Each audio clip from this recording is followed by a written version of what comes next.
Bonjour, aujourd'hui dans Artécase, vous allez découvrir une incroyable demeure qui ouvre sur Calvi et sa baie enchanteresse. La villa contemporaine a été en réalité conçue selon le principe du mystérieux nombre d'or et ses volumes s'animent en fonction de la course du soleil. On accède à ces espaces de vie grâce à un parcours résolument intimiste qui invite à la découverte avec une grande sérénité. Vous allez le constater, l'agencement des volumes suit un véritable parcours baigné de jeux d'ombre et de lumière qui crée une ambiance féerique. J'avais débuté ce voyage au nord de la Corse par la visite de Calvi et sa citadelle légendaire posée sur l'eau à une extrémité du rivage. Je tenais à m'imprégner de la magie du lieu avant de partir à la découverte de cette demeure de rêve dont on m'avait vanté la beauté et l'harmonie des formes. Il s'agissait, paraît-il, d'un véritable chef-d'œuvre, la création d'un artiste qui maîtrise son art.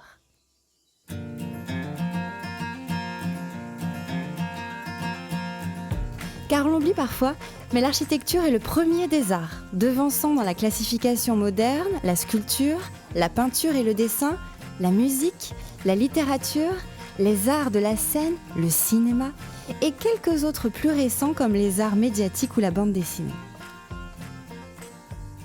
L'architecture est la première forme accomplie de l'expression humaine, l'art de bâtir l'environnement dans lequel les autres figures peuvent s'épanouir, l'art de transformer la nature en un paysage anthropique habité par des hommes. Et pour ce faire, l'architecte manipule l'espace, la matière, les volumes et la lumière, façonnant le monde dans lequel nous évoluons. En ce sens, tout ce qui est bâti peut prétendre relever d'une démarche artistique ou pour le moins créatrice, mais l'art n'est jamais le fruit d'une attitude figée. L'art se nourrit sans cesse d'un bouillonnement d'idées novatrices où les modes et les styles de demain se réinventent perpétuellement. Et j'avais justement rendez-vous avec l'un de ces acteurs d'une architecture domestique résolument tournée vers le futur, Hervé Guirlanda, le concepteur de cette magnifique demeure accrochée au flanc de la Balagne face à la citadelle de Calvi. J'avais rendez-vous avec l'artiste face à son œuvre.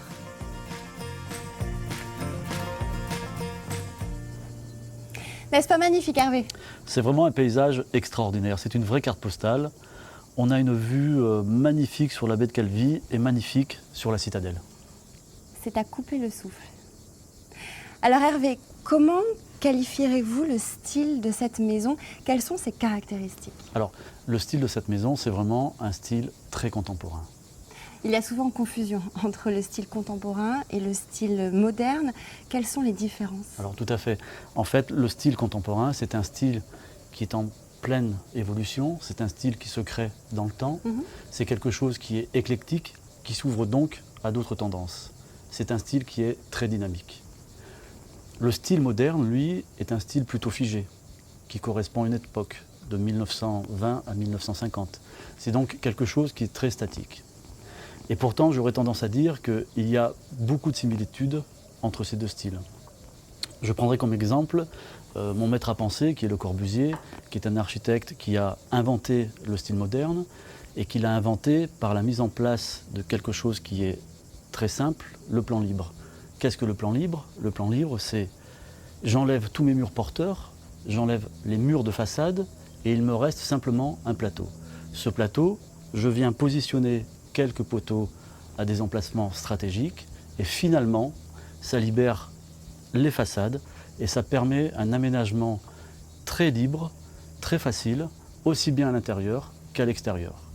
Et on se rapproche finalement, grâce à ce travail-là, de l'architecture très contemporaine, puisque on retrouve, de par les nouveaux matériaux, les nouvelles technologies, cet esprit de plan libre, cette liberté de conception.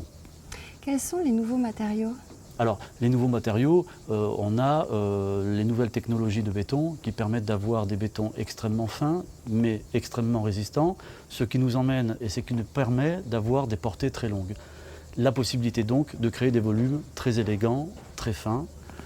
On a aussi aujourd'hui des matériaux comme de l'aluminium qui permettent d'avoir des baies vitrées extrêmement grandes, avec des vitrages qui permettent de lutter contre les fortes chaleurs. Tout ça permet à l'architecte aujourd'hui de s'exprimer d'une manière plus libre et d'arriver à avoir des formes géométriques simples qui affirment le style contemporain.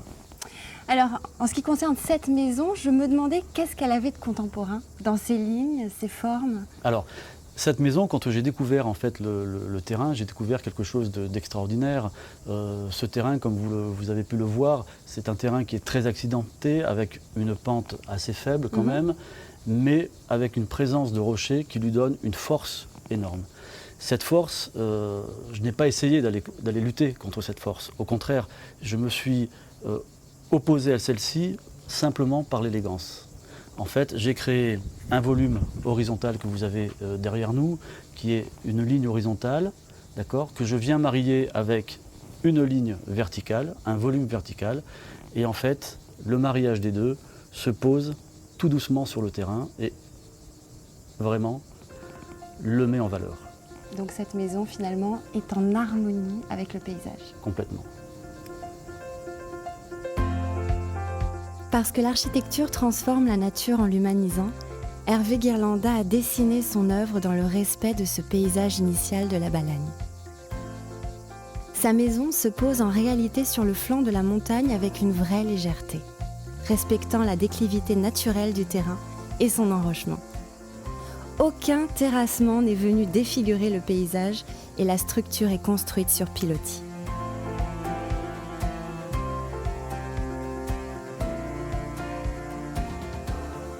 À l'intérieur de la maison, un rocher entouré de petits galets blancs rappelle cet engagement fort à honorer la nature environnante.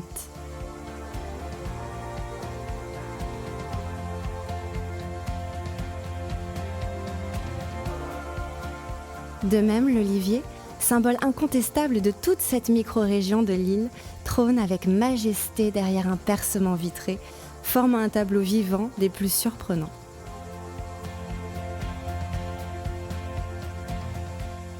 Je restais médusée devant l'esthétique de la mise en scène.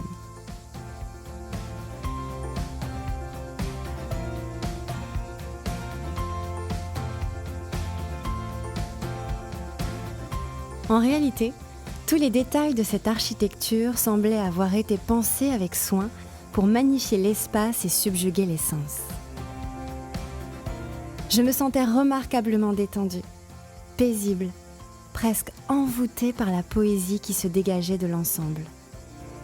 Une atmosphère mariant l'élégance à la sérénité.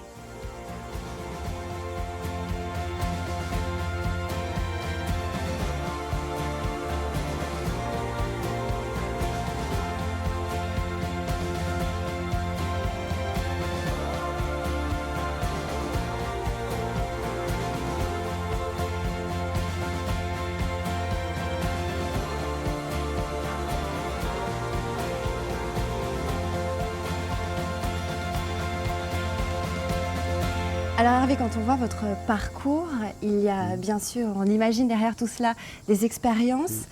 On a envie de vous demander lesquelles, qu'est-ce qui vous a influencé, qu'est-ce qui vous a marqué? Alors, j'ai vraiment eu la chance de beaucoup voyager, de découvrir vraiment beaucoup de pays et d'apprendre beaucoup à travers ces voyages. Oui.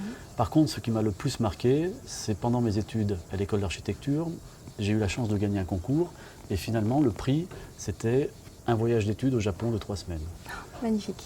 Extraordinaire, oui. Alors moi je suis allée au Japon, c'est vrai qu'il y a une façon de vivre qui est complètement différente. Oui. Il y a des codes, il y a une ambiance aussi très zen. Oui. Ça n'a rien à voir avec notre mode de vie. Non, non, c'est complètement à l'opposé. En fait, ce qui m'a vraiment beaucoup plu et beaucoup ému, surtout, c'est de voir leur mode de vie, effectivement, et de voir comment ils appréhendaient l'espace. Et surtout comment ils rentraient dans les maisons ou les temples. Finalement, ils ont une notion de parcours qui nous permet, enfin qui leur permet surtout, d'appréhender l'espace d'une manière totalement différente, avec beaucoup plus de poésie que ce que l'on pourrait faire, nous, ici. À chaque changement de direction, ils cadrent une vue, ils cadrent un objet, et avant de rentrer dans l'espace donc privatif du temple ou de la maison, c'est assez marrant parce qu'il y a une toute petite entrée, et cette toute petite entrée nous oblige à se baisser et donc à saluer et à respecter respecter les les lieux dans lesquels nous allons rentrer. Quand on rentre dans ces espaces-là, c'est là où la magie s'opère, en fait, puisque on est dans un espace clos, mais surtout qui est travaillé avec un jardin extrêmement bien dessiné par la mise en place de gravillons blancs et la mise en place de petits végétaux qui finalement donnent l'image du Japon. Chaque matin, tous les matins, vous avez un petit bonhomme qui arrive avec son râteau et qui dessine le sable, d'accord, par des mouvements très courbes. Et en fait, ces mouvements courbes représentent les vagues de la mer. Et le gravier représente la mer, donc qui vient mourir contre les petits monticules de végétaux qui sont les îles du Japon. Mais tous les matins, il y a un travail extraordinaire qui s'opère, en fait. Et c'est là où la magie, en fait, rentre en jeu. Et là d'où l'importance des intérieurs dans l'architecture au Japon. Tout à fait. Surtout que les Japonais travaillent avec un module très précis qui est le tatami. Le tatami, c'est un tapis qu'ils posent au sol qui fait 90 cm par 1,80 m de long. Oui. Et finalement, ils posent ce tatami dans deux directions. Et en posant ce tatami dans les deux directions, ils composent l'espace. Voilà. Et ce qui donne des proportions vraiment quasi parfaites. Et surtout, grâce à ce tatami, grâce à cet espace parfait, on rentre dans quelque chose qui est extrêmement zen. Et on respecte cet espace. Et on le ressent quand on y est. Et on le ressent vraiment quand on y Véritablement. est. Tout à fait. C'est vraiment quelque chose de magique. Et donc, à travers, je dirais, ces connaissances, j'ai pu retranscrire ça dans mon travail aujourd'hui, surtout pour les maisons que je dessine. Finalement, je ne travaille jamais la ligne droite. Quand j'arrive dans une maison, je crée toujours, comme au Japon, des courbes, un parcours, et à chaque changement de parcours, j'offre ou je cadre une vue. Ça peut être un objet, ça peut être un rocher, ça peut être un mur, ou ça peut être des végétaux. Voilà. Mais c'est vraiment mettre en scène l'arrivée dans une maison. Je saisissais alors pourquoi je me sentais si bien dans cette demeure où régnait en quelque sorte un peu de cette harmonie si spécifique à la culture japonaise. Hervé avait intégré à son œuvre certains préceptes essentiels au raffinement oriental et grâce à ces révélations, je parvenais maintenant à mettre des mots sur mon ressenti, à interpréter l'indescriptible émotion qui m'avait envahie alors que je découvrais les lieux pour la première fois. J'avais moi aussi emprunté ce chemin sinueux, ce passage intime vers l'imposante structure, à la fois pétri d'humilité et d'émerveillement.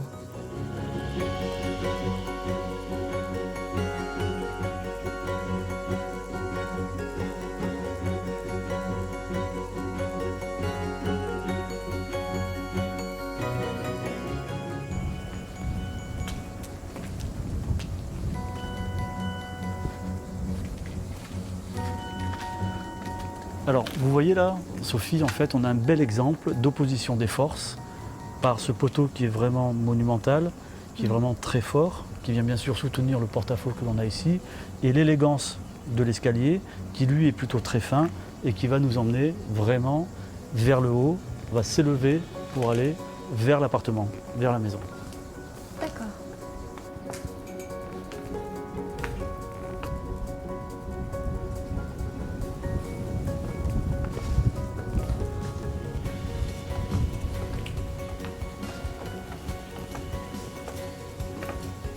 En fait, vous voyez, ici, on a vraiment une traversée visuelle. Quand on monte, le regard fuit à l'extérieur, d'accord, sans être bloqué par le cube. Oui. Et ensuite, on rentre à l'intérieur de la maison. Waouh.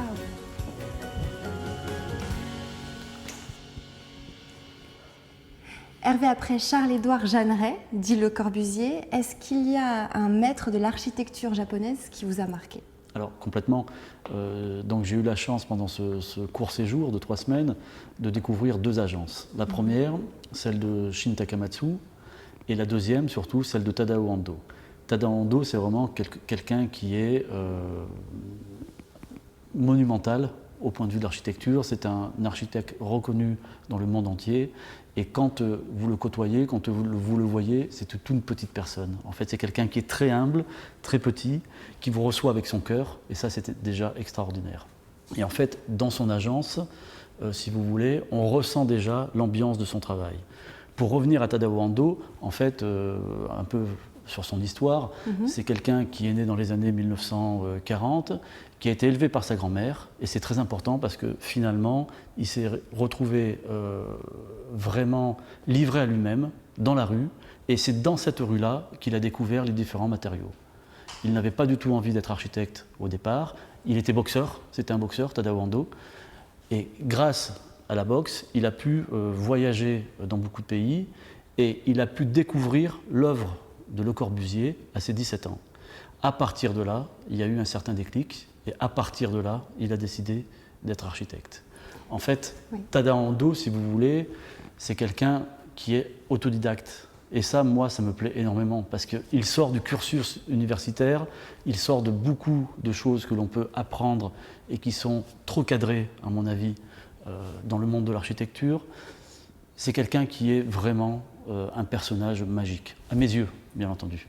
Quelles sont les œuvres qu'il a réalisées qui vous ont marqué ? Alors, il y a eu vraiment, pour moi, deux projets vraiment magnifiques. Oui. Une chapelle à Osaka, qui est un projet pour lui de petite taille, mais tellement immense dans la conception et dans le jeu des ombres et de lumière. Et quand on se balade dans cette chapelle, on découvre une ambiance qui vous fige, en fait, et qui vous rend complètement ému. Moi, j'ai été ému par l'ambiance que j'ai pu découvrir dans ces volumes. C'est quelqu'un qui a une force dans le travail de la lumière et une force dans le travail de la matière. Il utilise le béton brut, il accroche la lumière grâce à ce béton brut et il la travaille d'une manière vraiment phénoménale. Il montre ce qu'on ne montrerait pas habituellement. Tout à fait, tout à fait. C'est quelque chose dont on n'a pas l'habitude, nous, en Europe. Oui. On l'utilise, bien sûr. Moi, j'utilise beaucoup ce que fait Tadao Ando, ce que j'ai appris vraiment là-bas. D'ailleurs, on peut prendre comme exemple cet espace-là.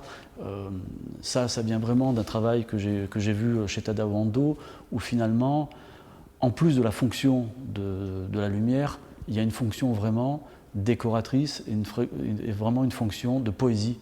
On vient accrocher la lumière au zénith et on vient la distribuer dans cet espace-là que vous voyez.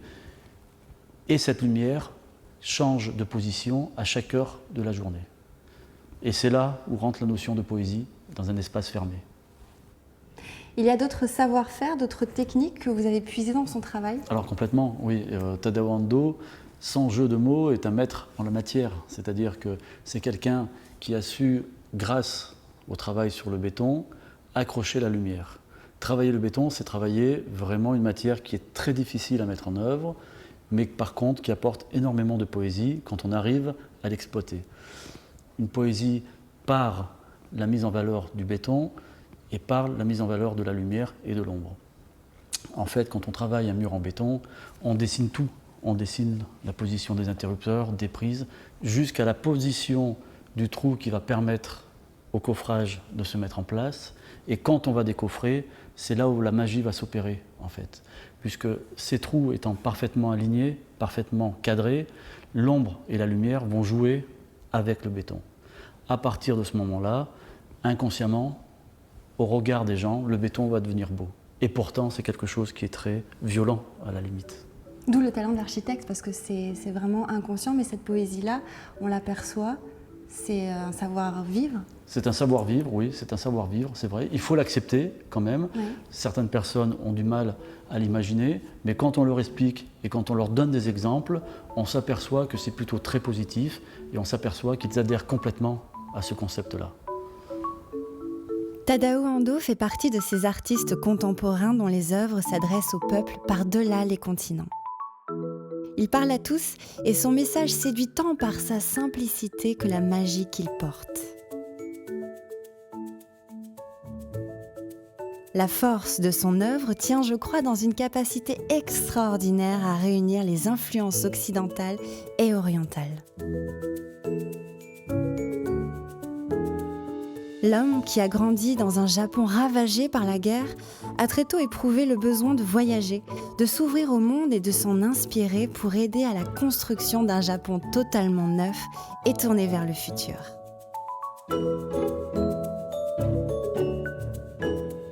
Il se passionne alors pour le béton, matériau nouveau qui s'impose dans les grandes architectures, et travaille avec minutie à sublimer cette matière assez âpre en jouant sur l'espace et la lumière.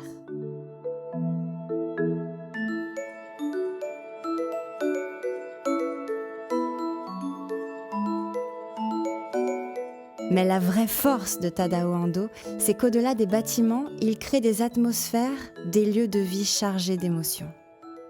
L'idée maîtresse de son travail repose sur le constat que les villes modernes sont bruyantes et agitées et qu'en conséquence, les espaces intérieurs doivent exprimer le calme et la sérénité.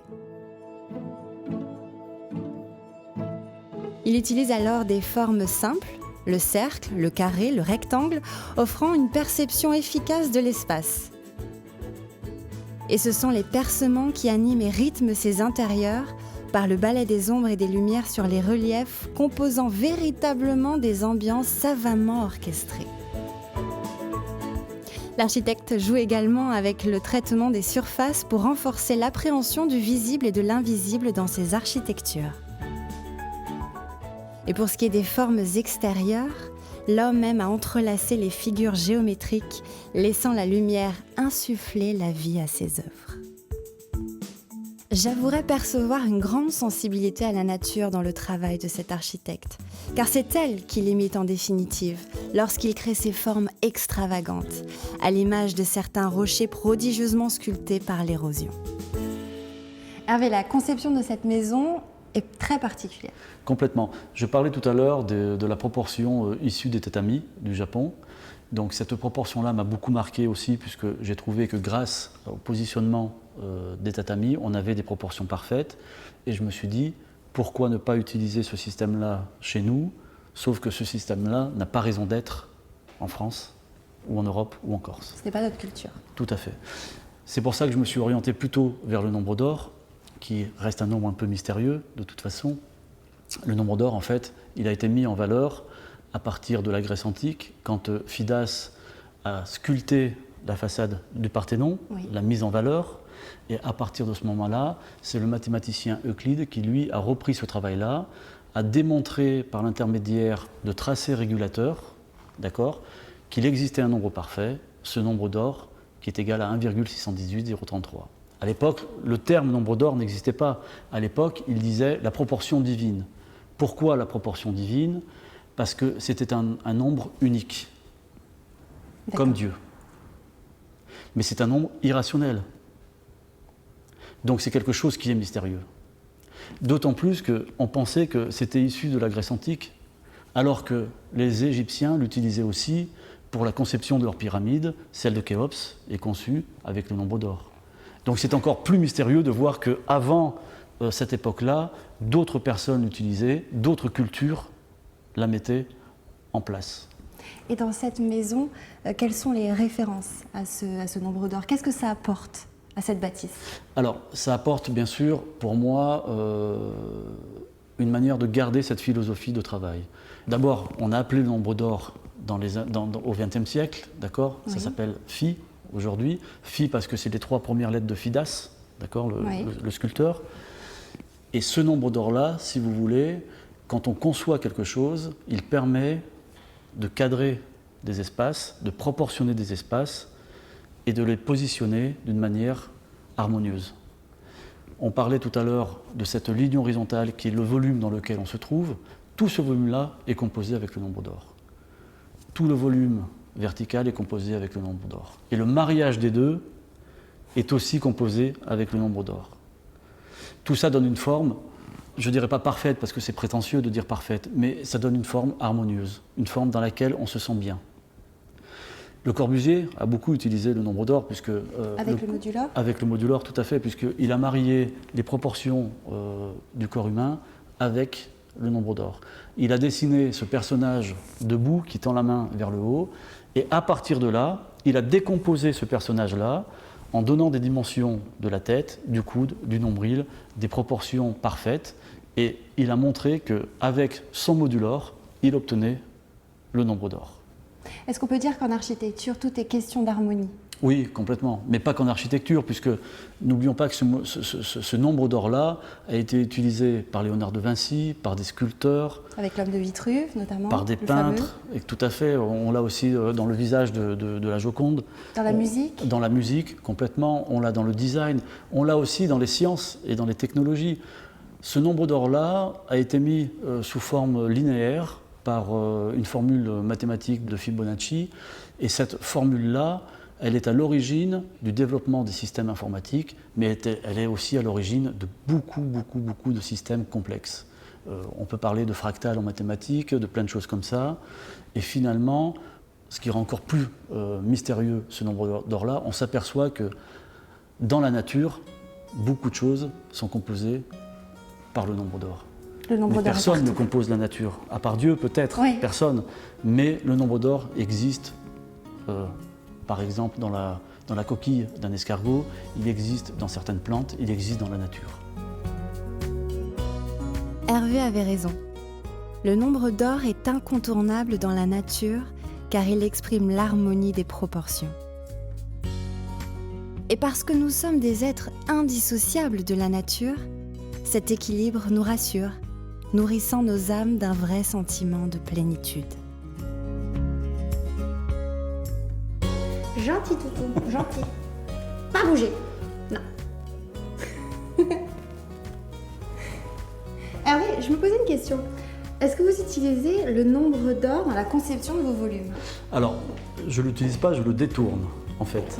Ce qui se passe, c'est qu'on a vu jusqu'à présent que le nombre d'or s'utilisait soit sur le plan horizontal, soit sur le plan vertical. À partir de là, j'essaye moi de le mettre en 3 dimensions, c'est-à-dire de composer mes volumes en 3 dimensions avec ce système de nombre d'or.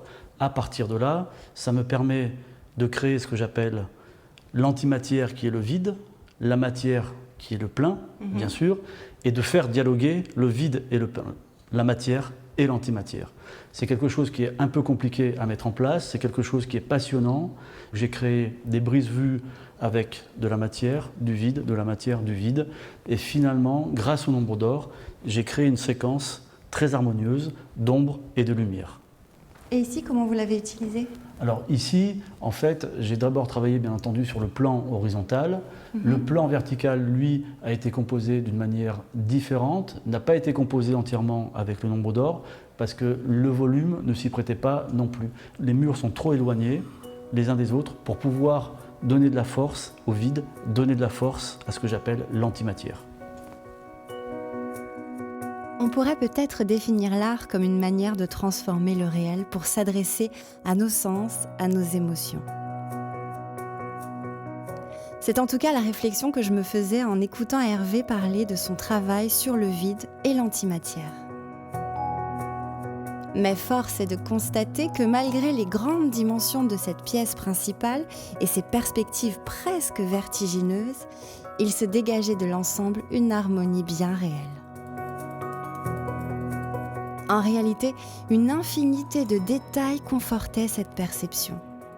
Il y avait tout d'abord cette longue faille de lumière qui traversait l'espace et semblait l'allonger vers les cieux, tout en dialoguant avec la surface vitrée de l'immense baie.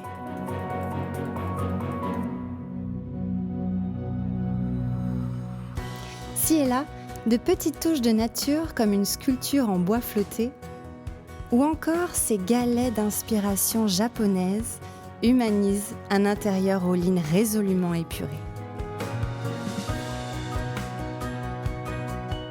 Il y avait aussi l'allongement démesuré des portes toutes en verticale qui semblaient étirer les murs vers le haut. Et cette ligne de piliers en béton brut qui s'effaçait dans la pénombre comme pour accentuer la transparence des baies vitrées et faire entrer la terrasse dans le volume habité. Cette maison épousait véritablement une tendance très actuelle, fondée sur le décloisonnement et la liberté de mouvement. Seuls les lieux intimes étaient protégés par un décrochage qui les dérobait au regard, tandis que dans les parties communes, les cloisons vitrées, tout comme le mobilier, structuraient l'espace sans le contraindre.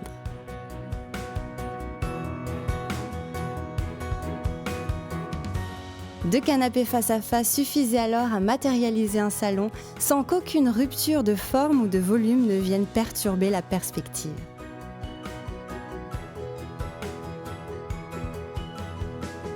Il en était de même pour la cuisine délimitée par son seul mobilier.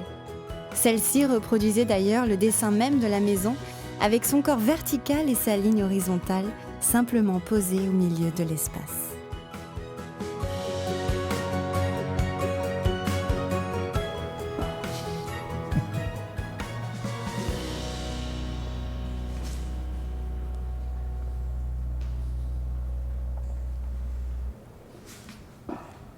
Vous êtes dans l'ombre et moi dans la lumière.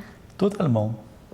Justement, Hervé, comment on pense une lumière dans une maison, Alors, dans l'architecture? dans l'architecture, je pense que la lumière a été pensée de manière différente selon l'histoire, selon l'évolution des modes de vie.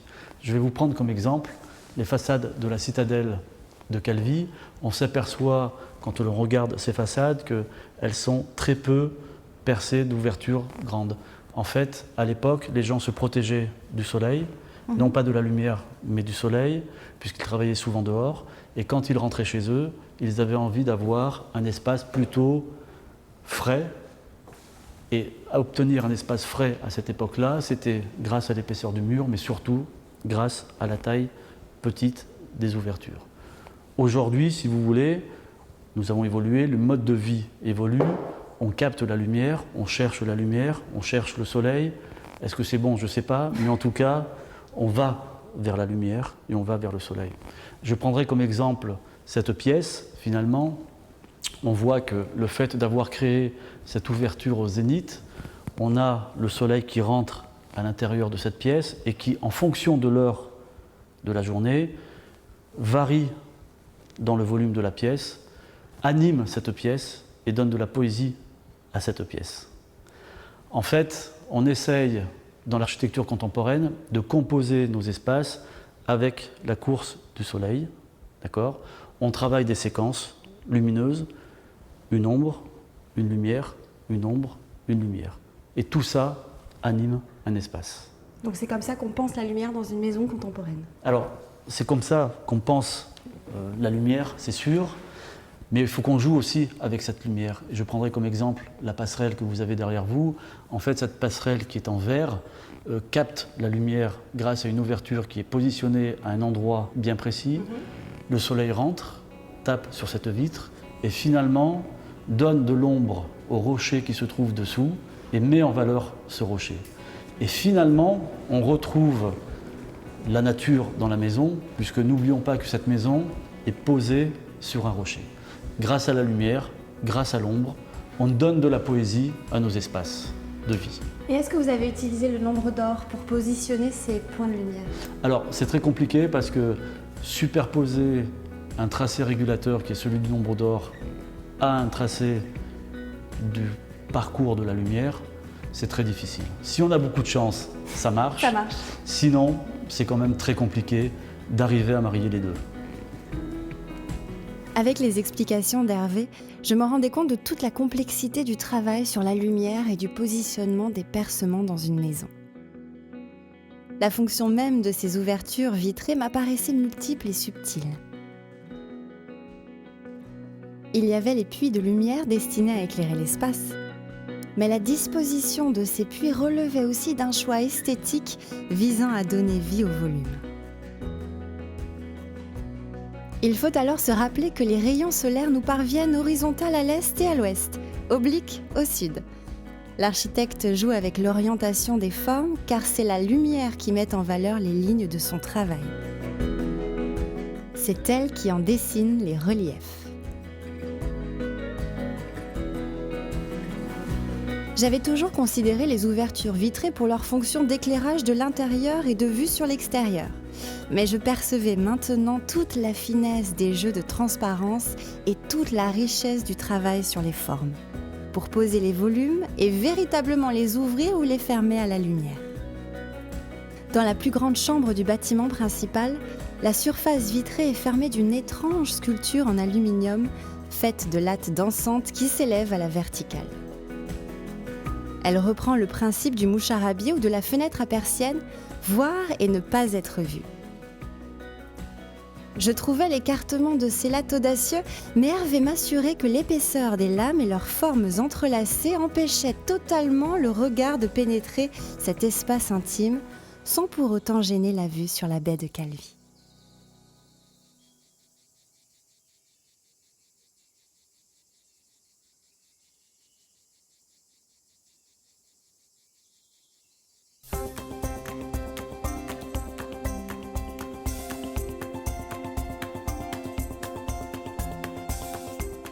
L'accès à cette grande chambre se fait par une petite passerelle suspendue qui reprend l'idée du cheminement si cher à Hervé.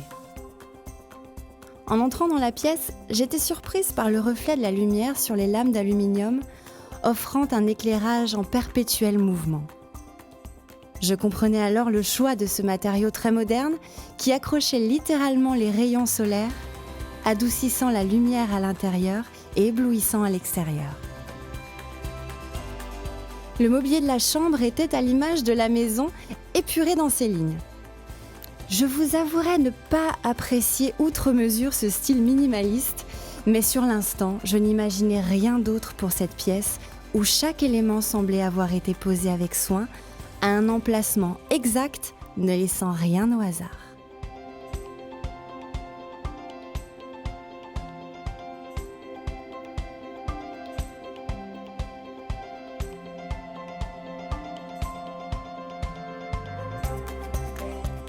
Dans une seconde chambre, plus petite et sur l'arrière, je retrouvais la même harmonie de composition, la même ambiance feutrée. Toutes ces chambres possèdent bien entendu leur espace privatif avec toilette et salle de bain. Une troisième chambre se trouve à l'opposé de la première, dans le prolongement de la pièce principale, fermant elle aussi la terrasse et ouvrant sur la baie de Calvi. Le style est toujours très contemporain, très dépouillé, mais l'agencement, les couleurs, la lumière y est traitée différemment, produisant alors une ambiance encore plus calme et sereine, mais peut-être moins chaleureuse à mon goût.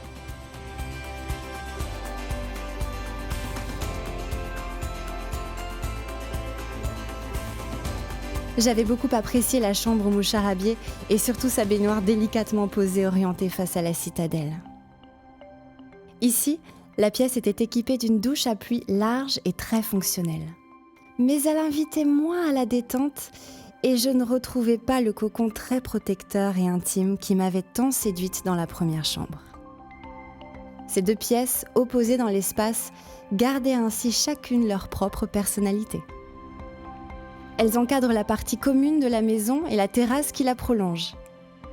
Et au bout de cette terrasse se trouve insérée la piscine, elle-même dans le prolongement de cet unique espace de vie. Et je me disais qu'il devait être très agréable de pouvoir profiter de cette piscine sans avoir à descendre dans le jardin. Le bâtiment forme ainsi un tout accessible sur un même plan où s'organisent à la fois les espaces conviviaux et les lieux plus discrets et plus confidentiels. Au-dessus de ce corps principal, un étrange cube tranche littéralement avec le reste du bâtiment, tant par sa couleur que sa texture ou son orientation. C'est une quatrième chambre, aussi originale qu'indépendante.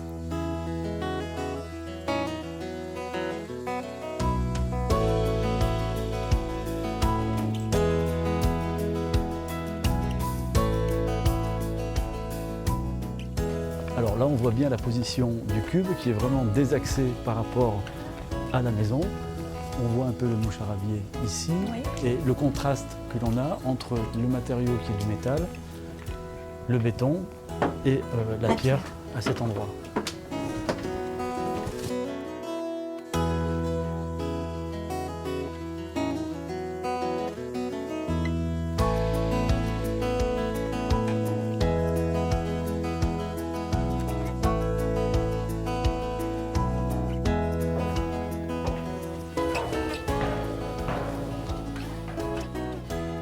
Je vous ai précédé dans le cube, Hervé. Ah bon?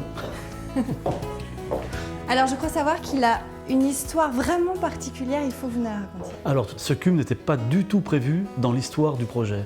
En fait, quand on a terminé de réaliser l'ensemble du gros œuvre, l'ensemble des menuiseries, et que l'on a mis donc ce que l'on appelle la maison hors d'eau, hors d'air, le client est venu visiter bien sûr son chantier, et à partir de là, il m'a appelé et il m'a dit « Hervé, on a un problème ». Ah, Voilà, pour le coup, ça fait plaisir. Ça fait plaisir, voilà. Pour le coup, ça m'a un peu stressé Oui. et je me suis dit mince, quelle erreur ai-je commise? Donc il m'a dit venez, je me suis déplacé, on a discuté ensemble sur place et il m'a dit finalement je veux ma master room sur le toit, dans l'axe de Calvi, que l'on a derrière nous, dans l'axe de la citadelle. Ah oui, d'accord. Voilà, à Donc, partir de là est née une deuxième histoire pour cette maison. Mais du coup, finalement, ce n'était pour moi plus de l'architecture, mais plus du design. Puisque je m'étais dit, l'histoire de cette maison, c'est une histoire d'architecte, bien sûr, mais l'histoire du cube, finalement, je vais transformer son approche, plus en approche design qu'architecturale. Et je me suis imaginé arriver avec une main, poser le cube sur le toit, l'orienter, l'incliner en direction de la citadelle, et ça devait s'arrêter là. Et finalement, c'est vraiment ce qu'on a fait. On a conçu une boîte qu'on est venu poser sur le toit, tout simplement. Mais alors, pardon, mais quelle est la différence entre l'architecture et le design? Alors, c'est une bonne question, effectivement. Pour moi, l'architecture, en fait, c'est une manière de travailler dans un espace qui est beaucoup plus important que l'espace qu'utilise le designer. En fait, quand on conçoit un bâtiment, quand on conçoit une maison, un immeuble, etc., on conçoit dans un volume qui est immense, finalement. L'architecture appartient à des codes, elle appartient à des références. Et surtout, l'architecture, elle est ancrée dans le sol. Elle est au niveau d'un terrain, d'accord? Elle appartient à ce terrain. Finalement, l'architecture, c'est une histoire.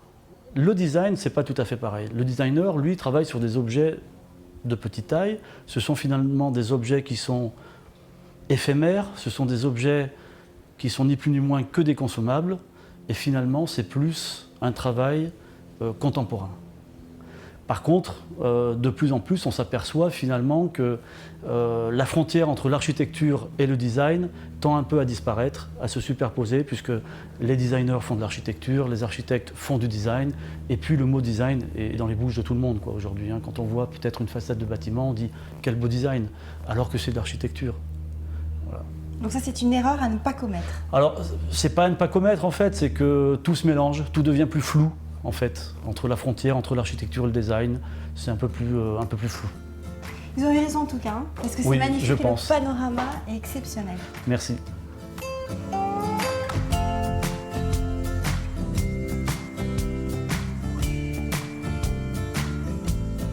Ce que je trouvais assez exceptionnel avec ce cube, c'est qu'il dégageait une ambiance bien différente du reste de la maison. Il avait été résolument conçu comme une œuvre distincte, et si certains détails le rattachaient à l'ensemble, la couleur rouille de ses murs, la texture, les éléments de bardage en bois, ses plans inclinés, son orientation désaxée et jusqu'à son mobilier un peu kitsch en faisaient une pièce totalement à part, baignée d'une atmosphère joyeuse et décontractée. C'était une sorte de cabane perchée sur le toit de la maison, en position à la fois dominante et reculée, une sorte de refuge, de petit paradis secret où l'on pouvait s'extraire du groupe et profiter égoïstement de la tranquillité du lieu et de la beauté du paysage.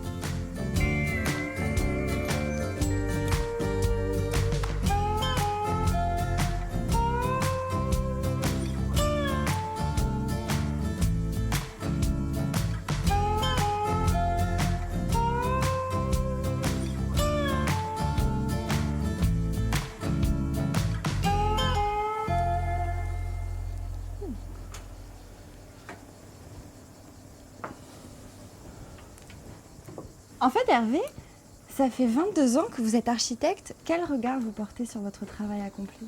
Alors, c'est une belle question puisque souvent, je m'amuse à regarder un peu mes anciens projets. Ah oui? Ah oui, et finalement, je m'aperçois qu'ils évoluent vraiment dans le temps d'une manière plutôt agréable, je dirais, puisque je les travaille non pas en fonction des tendances que l'on peut trouver à différentes époques, mais en fonction d'une philosophie de pensée, d'un mode de pensée qui évolue, qui mûrit en fonction de mes clients, en fonction des projets qu'on me propose. Quel sera votre mode de pensée de demain pour vos projets? Alors, mon mode de pensée pour demain, en fait, je m'aperçois que de plus en plus, j'ai tendance à simplifier mes volumes, à simplifier mes projets, à leur donner un côté beaucoup plus identitaire. Alors, beaucoup plus identitaire, ça veut dire quoi? Ça veut dire simplement que, par exemple, une maison située à Calvi, comme celle-ci, ne pourrait pas fonctionner à Paris, à Londres ou ailleurs. Donc l'identité, on est dans un pays, dans une région qui a un fort caractère, qui a des paysages, qui possède des paysages merveilleux. Donc il faut que, je pense, que nos projets s'adaptent et se marient parfaitement à notre environnement. Et j'aurais tendance à dire aussi, je m'aperçois de plus en plus que la notion de projet, c'est quoi? C'est raconter une histoire, c'est un mariage de savoir-faire, un mariage de compétences, c'est un partage entre le client, l'entreprise, c'est aussi un partage et une communion entre la nature, le projet et l'homme. Justement, pour vous, quel est le plus beau compliment que peut vous faire un client quand le projet est fini et qu'il le découvre? Les rendre heureux. Et avec cette vue, c'est réussi? Oui, je pense. s'en Oui. lasse En pas tout cas, ils sont heureux. En tout cas, ils sont heureux, c'est sûr. J'imagine bien. C'est magnifique.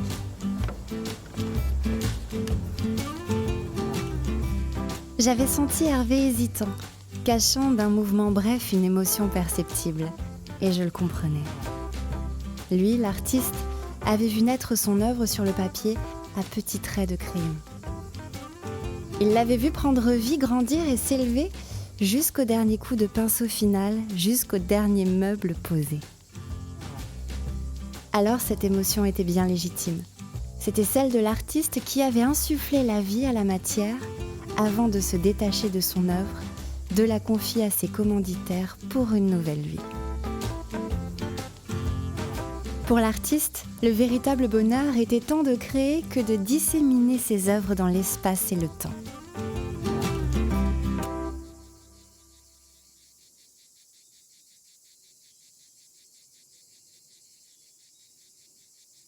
Et comme le hasard fait parfois bien les choses, ce projet architectural avait ramené Hervé sur un terrain qu'il connaissait bien, à quelques dizaines de mètres à peine d'une autre aventure, une autre demeure de rêve réalisée quelques années auparavant.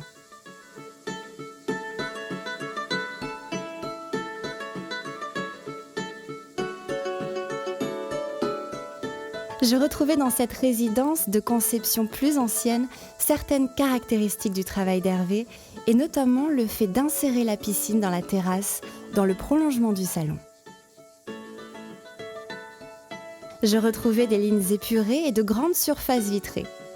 Mais l'architecture était plus complexe, jouant sur l'apposition de petits modules réguliers. De toute évidence, cette maison possédait ses propres problématiques et le traitement des volumes et de la lumière y avait été différent. Hervé m'avait dit que son travail avait évolué vers la simplification des lignes et des formes. Et cette demeure me permettait de visualiser très concrètement cette tendance à la simplification de ses architectures. Car il y avait ici une multitude de petits décrochages et de formes géométriques qui venaient structurer l'espace et le contraindre à l'opposé même de ce que j'avais précédemment observé, où tout semblait conçu pour une liberté totale de mouvement.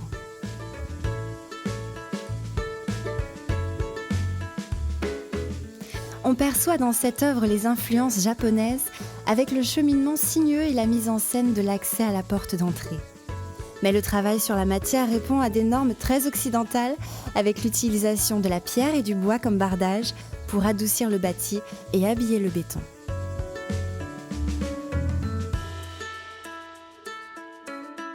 Tout en admirant cette vue incroyable sur la baie de Calvi, je me disais qu'en définitive, c'était surtout la terrasse, l'orientation et le panorama qui rapprochaient le plus les deux constructions et que cela tenait pour beaucoup à la proximité des deux terrains.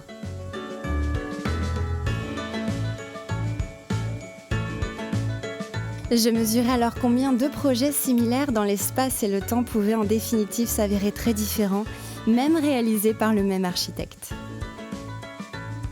Et cela me confortait dans l'idée qu'une architecture était véritablement une œuvre d'art, le fruit d'une expression humaine qui dépassait les tendances et les influences pour s'affirmer comme une création unique.